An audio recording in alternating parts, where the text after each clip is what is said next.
Bonjour à toutes et à tous, aujourd'hui on va plonger dans un sujet qui, franchement, est fascinant, les métiers de demain. On va décortiquer ensemble l'unité 2 du livret, histoire d'avoir toutes les cartes en main pour vraiment maîtriser le sujet. C'est parti ? Alors, oui, le but final de cette unité, c'est de rédiger une fiche métier. Je sais, ça peut paraître un peu intimidant au premier abord, mais en réalité, c'est une super occasion de se projeter dans l'avenir, non ? Allez, on va transformer cette tâche en une mission vraiment passionnante. C'est parti, notre objectif est super clair. On va se construire une véritable boîte à outils. Le but, que la rédaction de cette fiche métier devienne simple, intéressante et surtout réussie. On va voir ça ensemble, étape par étape.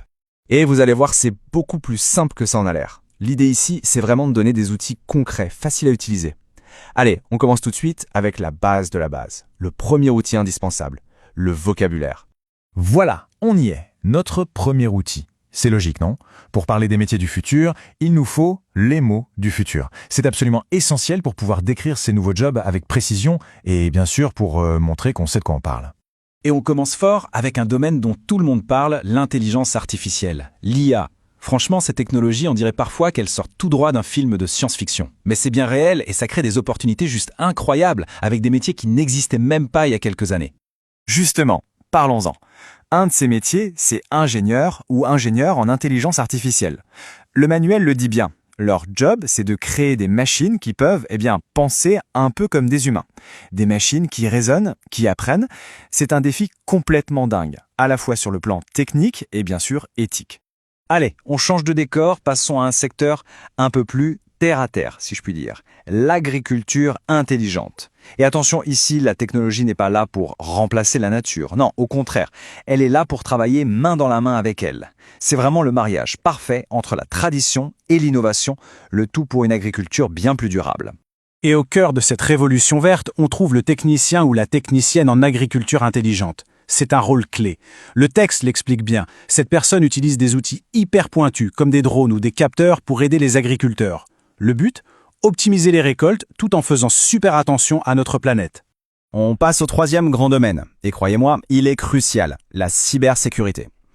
Faut dire qu'avec nos vies de plus en plus connectées, sur les réseaux, pour le travail, pour tout, la protection de nos données personnelles, c'est devenu un enjeu absolument énorme. Ça nous concerne tous. Et c'est pile là qu'intervient le ou la spécialiste en cybersécurité. Sa mission, si on veut l'imager, c'est de bâtir de véritables forteresses numériques pour mettre nos infos à l'abri. C'est un boulot qui demande d'être sur le qui-vive en permanence, c'est clair. Ok, super. Le vocabulaire, on l'a. C'est dans la boîte. Mais bon, pour qu'une description soit vraiment vivante, qu'elle ait du peps, il nous faut un deuxième outil. Un outil indispensable. Les adverbes. C'est un peu eux qui vont ajouter de la couleur et du relief à nos phrases. Et plus précisément, les adverbes de manière. Pensez-y comme une sorte d'arme secrète pour rendre les descriptions percutantes. En fait, ils répondent à la question toute simple. Comment ? Et c'est ce petit détail qui fait toute la différence entre une phrase un peu plate et un texte qui, lui, va vraiment capter l'attention.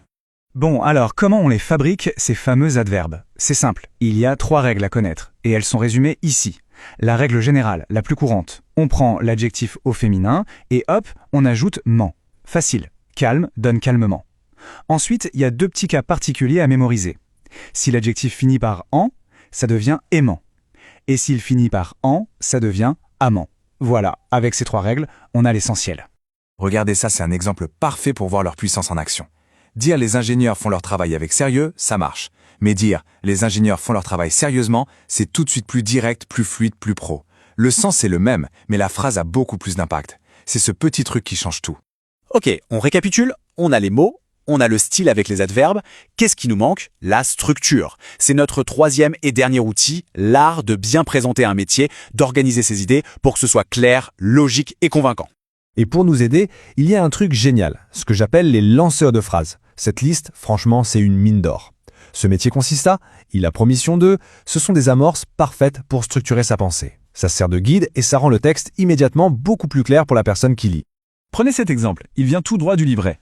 Le métier de technicien en énergie renouvelable permet de trouver des solutions aux problèmes de la pollution. Bam ! En une phrase, on a tout compris. Le but, l'importance, l'impact. L'expression « permet de », elle est super puissante. Elle met tout de suite en avant le côté positif du job. C'est exactement ça qu'on veut faire. Et voilà, notre boîte à outils est complète. On a tout ce qu'il nous faut. Maintenant, il est temps de passer au plan d'action final. La dernière ligne droite, celle qui va nous mener tout droit au succès. Franchement, Avec le bon vocabulaire, l'utilisation stylée des adverbes et les bonnes structures de phrases, tous les ingrédients sont là. On est paré. Mais pour être bien sûr de ne rien oublier, on va finir avec une petite checklist simple et super efficace. Alors cette liste, elle est hyper importante. Voyez-la un peu comme la grille d'évaluation secrète. Si on peut cocher mentalement chacune de ces cases, c'est la garantie d'avoir fait un travail complet, un travail de qualité. Présenter le métier, check. Expliquer les missions, check. Montrer son importance, check. C'est vraiment le chemin à suivre. Et voilà, on arrive au bout. J'espère vraiment que tout ça vous a été utile. Le but, c'était de vous montrer qu'avec une méthode claire et les bons outils, il n'y a plus aucune raison d'avoir peur de la page blanche. Tout est là. Et pour finir, je vous laisse avec une question, juste pour lancer la machine à idées. Après tout ce qu'on a vu, c'est quoi le métier de demain qui vous fait le plus rêver, celui qui vous parle le plus? Maintenant, c'est à vous de jouer. L'avenir vous attend.